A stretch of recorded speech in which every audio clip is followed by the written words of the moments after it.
Pemirsa, 173 desa yang ada di Kabupaten Ogan Ilir akan mengikuti Pilkades serentak yang akan digelar pada 15 Oktober 2022 mendatang. Launching Pilkades pun telah dimulai. Tahapan Pilkades juga telah memasuki pembentukan panitia tingkat desa.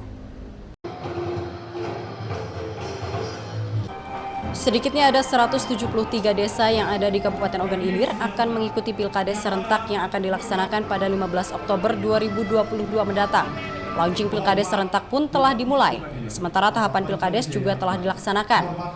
Semua pihak yang berkompeten, baik TNI, Polri, Camat, Babinsa, Korwil Pendidikan termasuk awak media, juga tak luput dari Pilkades tersebut dengan harapan agar Pilkades yang akan dilaksanakan bisa terlaksana dengan baik tanpa adanya multitafsir yang berkembang di dalam pemahaman aturan Pilkades di masyarakat. Setiap kecamatan masing-masing ada desa yang mengikuti Pilkades serentak yang jumlahnya bervariasi. Masyarakat dan semua pihak diminta tidak adanya multitafsir dalam pemahaman aturan pelaksanaan Pilkades. Itu Dinas PMD Kabupaten Ogan Ilir telah melakukan sosialisasi kepada masyarakat termasuk BPD sebagai antisipasi tidak adanya multitafsir yang mencuat ataupun beredar. Pelaksanaan Pilkades saat COVID-19 mengacu pada aturan protokol kesehatan. Selain itu tidak ada pemilihan draw dan pemilihan ulang karena semuanya ada tahapan. Bagi pemilih yang jumlahnya 500 suara cukup 1 TPS dengan 3 kotak suara.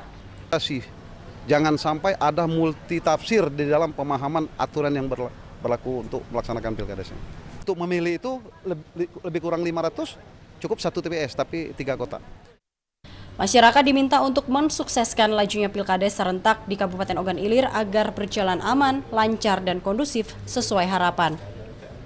Dari Ogan Ilir, Fitriadi, iNews melaporkan.